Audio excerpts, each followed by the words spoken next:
Hello, hello, and welcome back to the channel.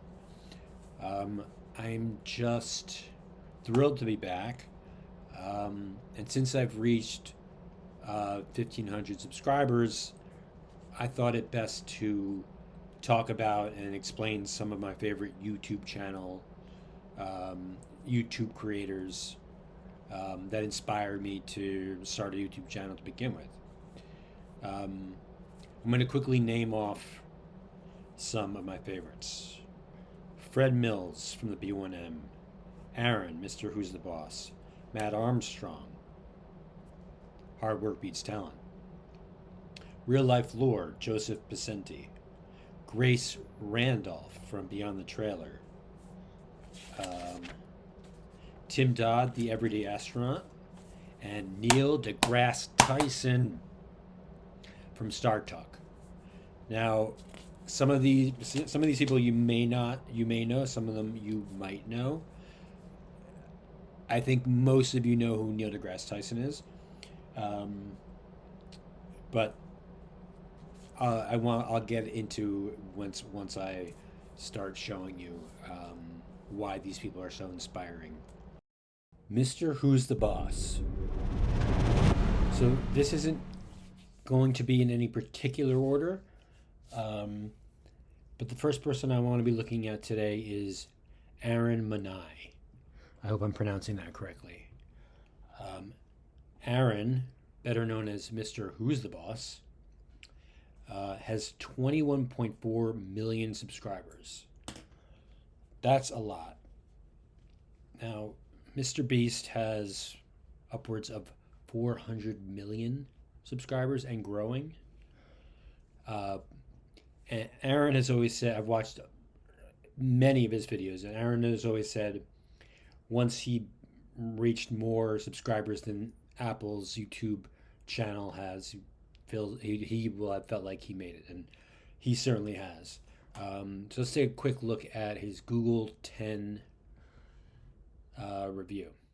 By what I've seen. So there's four new devices: the $799 Pixel 10, the $999 Pixel 10 Pro, the $1199 10 Pro XL, and then finally the $1799 Pixel 10 Pro Fold. And it really feels like Google is doubling down here on what makes the Pixel different. But that's both in a good way and a bad way. The good is that in classic Google fashion, there are a sprinkle of new software features here that actually do feel just a little bit magical. So why I love Mr. Who's the Boss, why I think Arun is such a genius. He brings such a lovable approach to his videos. He covers all kinds of tech videos, phones, computers, gadgetry, and for me, it's like a comfort food. And you can't think about Mr. Who's the Boss without thinking about MK PhD, Marquise Brownlee, who I also love. He gets a runner-up in my opinion. I just feel more connected to Arun. I'm not sure why. Maybe it's because he's from Britain, and I fancy myself a person who loves Britain. There's a word for that, actually. Anglophile. So yeah, that's Arun Manai. And then I'm going to be looking at Fred Mills next. Fred Mills from the B1M. So this next gentleman, you may need an introduction to. His name is Fred Mills, and he runs his YouTube channel called the B1M. I'm going to put it up the screen right there. And I love this channel. It's one of the first channels I really got into when I started getting into YouTube. He's all about construction. He's jacked. This dude is jacked. Play a moment of his. As a bit of a surprise that after LA, the Olympics are heading to the Australian city of Brisbane. So I think it just happens as a coincidence that both Arun Manai and Fred Mills are both from Britain. But the B1M, if you ever want to learn about anything to do with construction, bridges, buildings, He's the guy to go to. He tunnels. I mean, his videos are absolutely amazing. Let's watch a little bit more.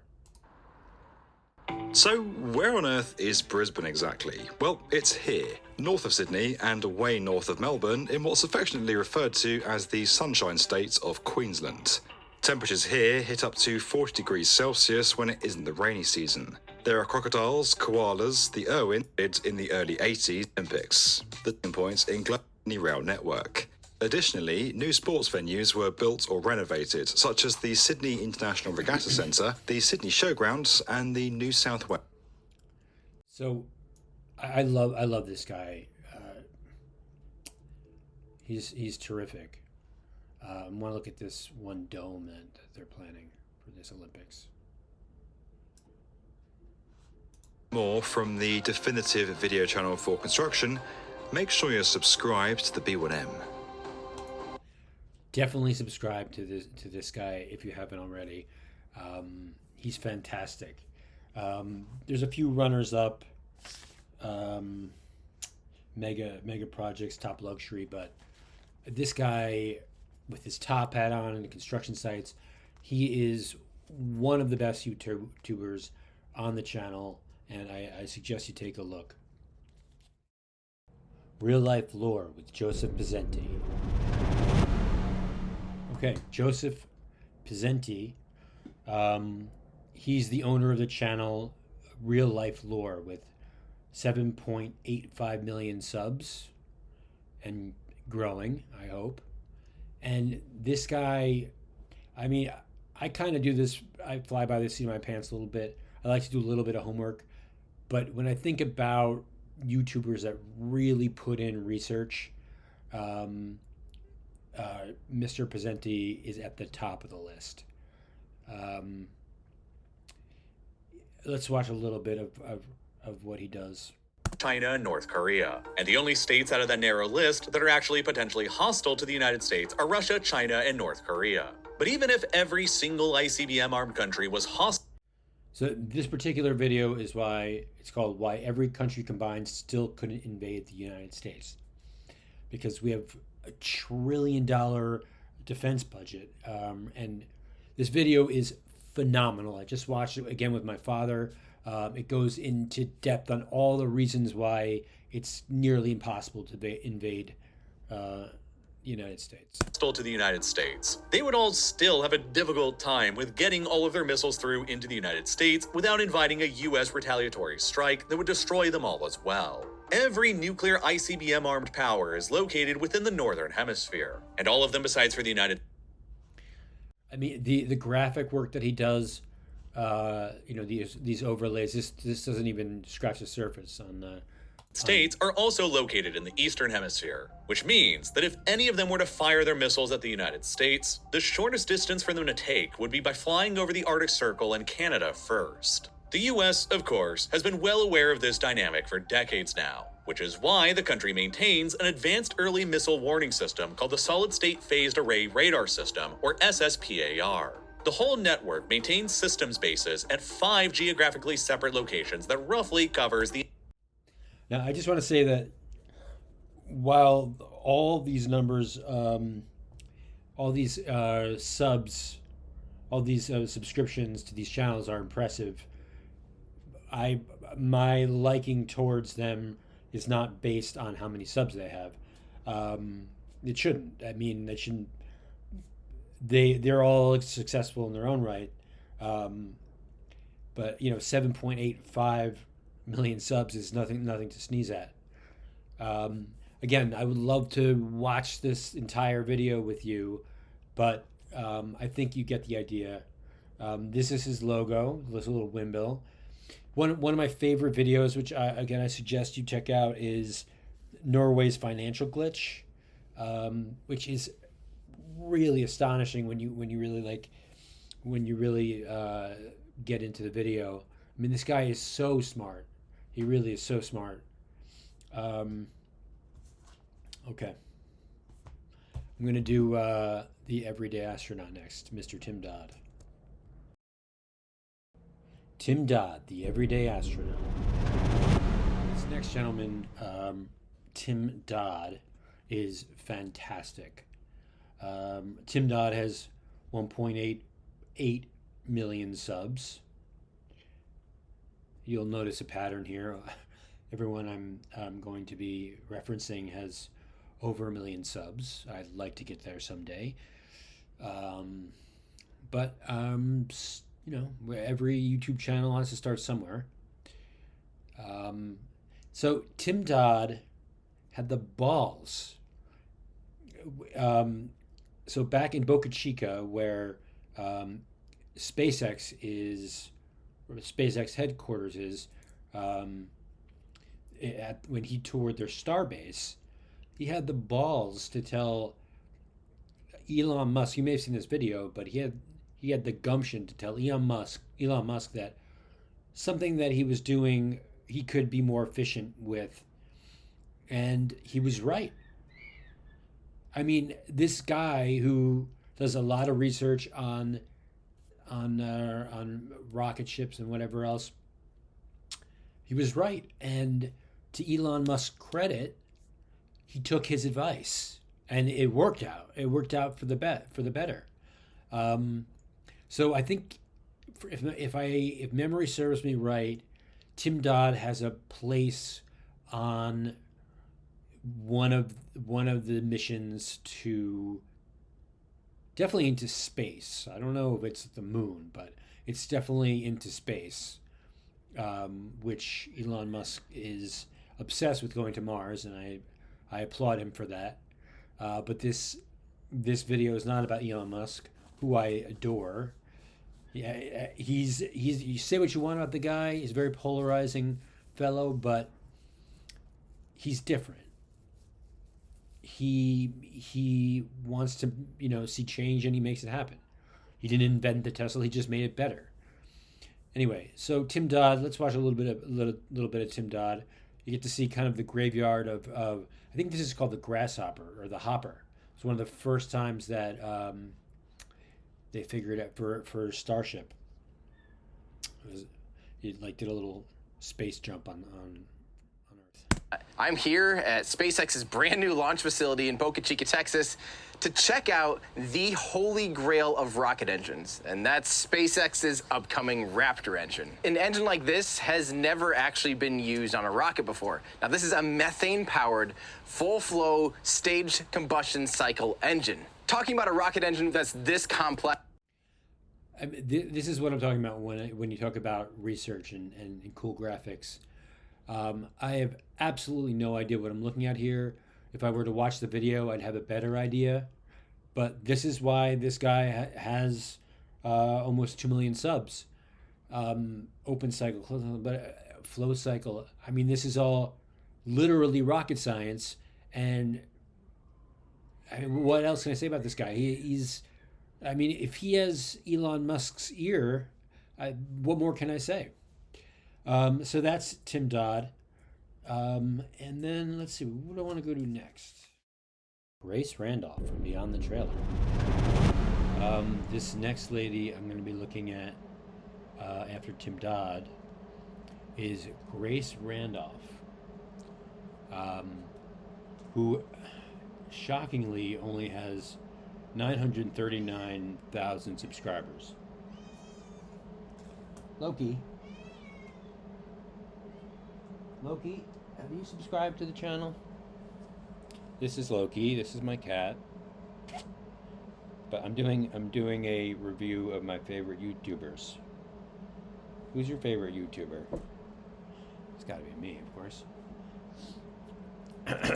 Anyway, so yeah, So I was looking online for the Thunderbolts review, and I found this guy in Flint, Michigan, and he has something like 1.2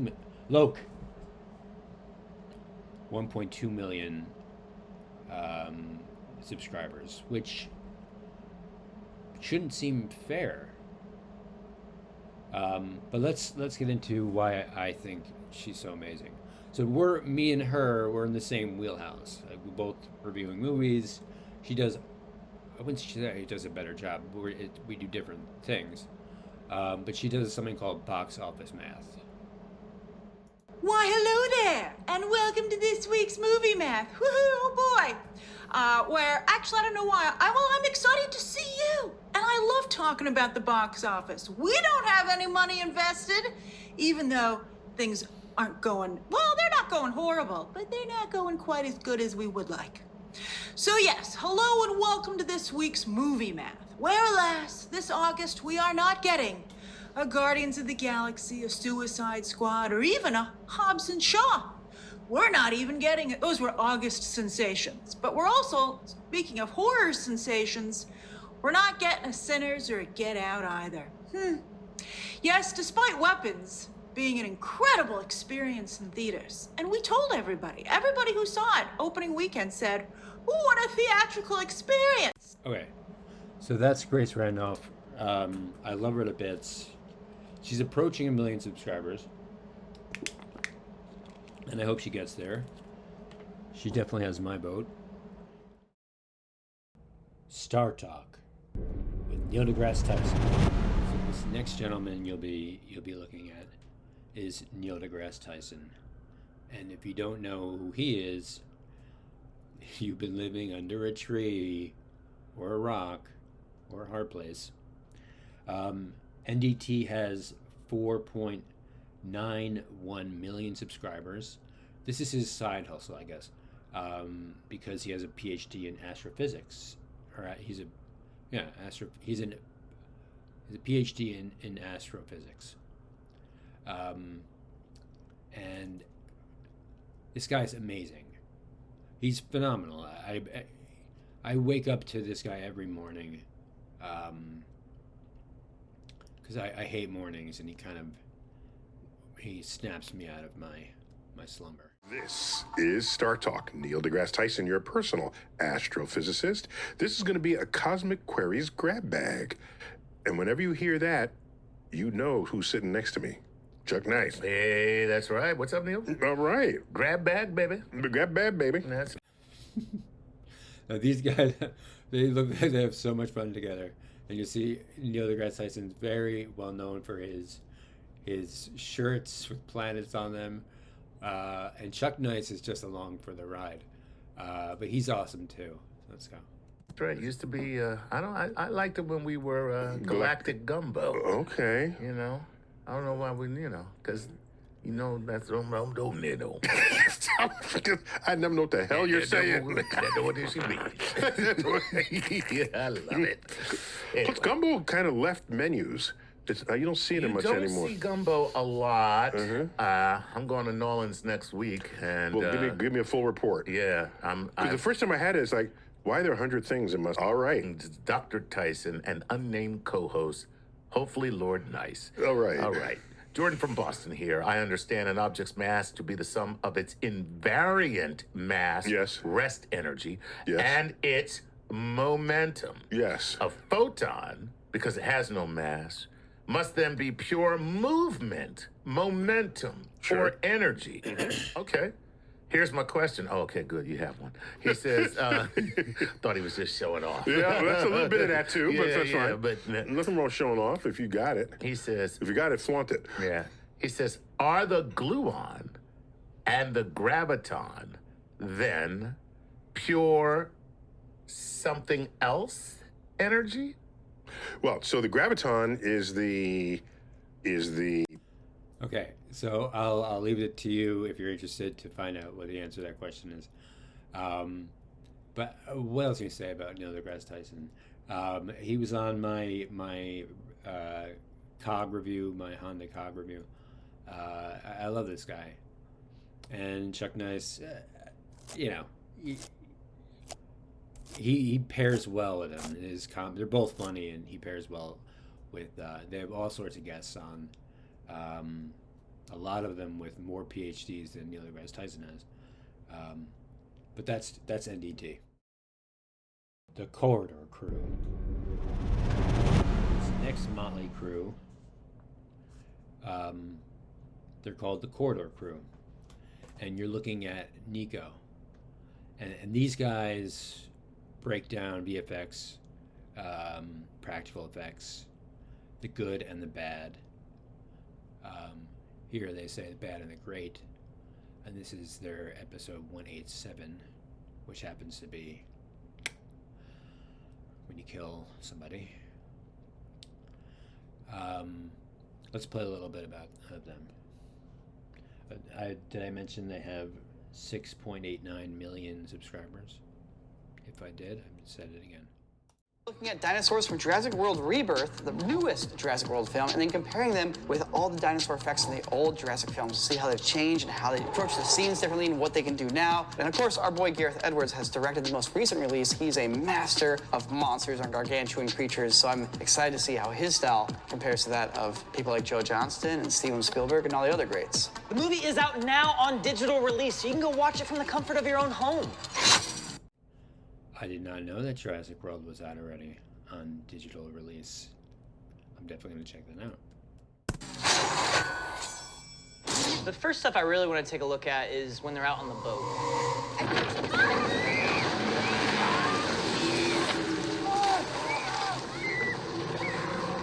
I love how shiny its back is. I'm always amazed when they blend like water physics sims with real water seamlessly. It just seems like black magic to me. It feels like the hardest thing to do as a VFX artist.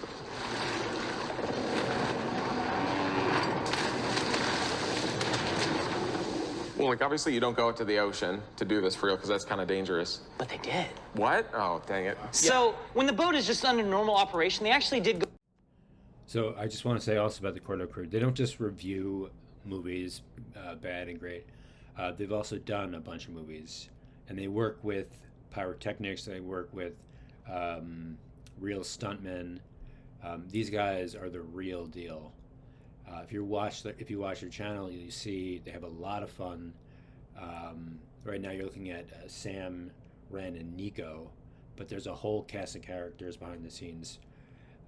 Let's play this out. Go out into the middle of the ocean to film some of these shots here, but they quickly realized it's very difficult. Like, they couldn't have any of the crew on the boat. It's just too small. They have, like, the guy with the boom pole mic on a separate boat off to the side, like, trying to, you know, get some sound.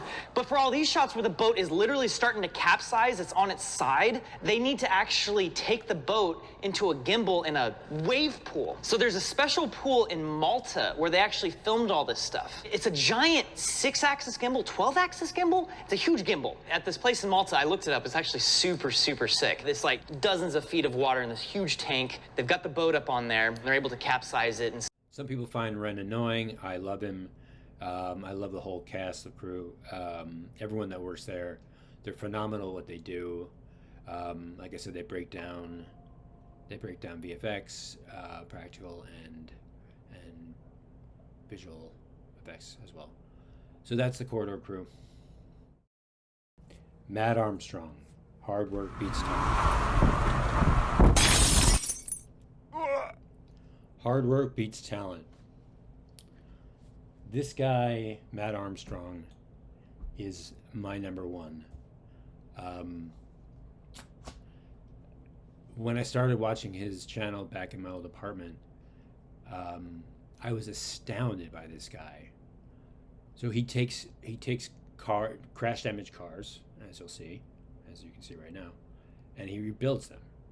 He's from Leicester, England, and he's worth $10.2 million. And his subscriber, 5.09 million subscribers. I did not know that. So let's take a look at why Matt Armstrong is my favorite. A Roadster. Of course, at a highly discounted price. £1,000. When we got the car back into the workshop, we actually managed to get it running. So before I get into that, this man is so generous. He bought his dad a Ferrari. He bought one of his BMX buddies.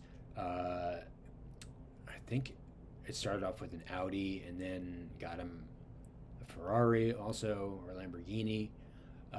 He has multiple Lambos, Murcielago, and he has one of my favorite cars of all time, the Porsche GT3 RS. Now, I would love to own a Porsche one day, and this guy is inspired, besides wanting to own a Porsche, he inspired me to start this channel, and which is why he's number one. And driving. But it doesn't quite run right, and it doesn't really let me rev it. So today, we're gonna fix it. Now this SVJ looks like it's lived a hard life. It's extremely dusty, and a lot of the underside was covered in rust, corrosion, and in Rust. I can't for the life of me do. I can do a lot of accents, whatever they are. Let's say this is South African, or it could be from New Zealand. I can't do like a proper English accent. I've tried many times, and then my accents start to blend, whatever. But this guy's number one. Let's see what else he has got to say about rust. some places mold. So before we continue building this car, we dropped it off to the ice blasters, where they blast the car with dry ice, which pretty much freezes the dirt on it and then blasts it off in the next shot. This should get the whole car looking back to how it should. But whilst the guys were doing it, they stumbled across another problem. More rust. It's got a bit of an issue, so Dad's had to come and have a look, see if we can fix it.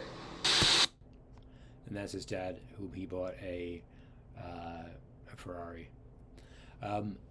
So I'm going to leave it at that. I'm hoping that YouTube can be very fickle, and I mean that because with copyright issues and whatever else. So I'm going to put this together, and hopefully it clears all the copyright issues.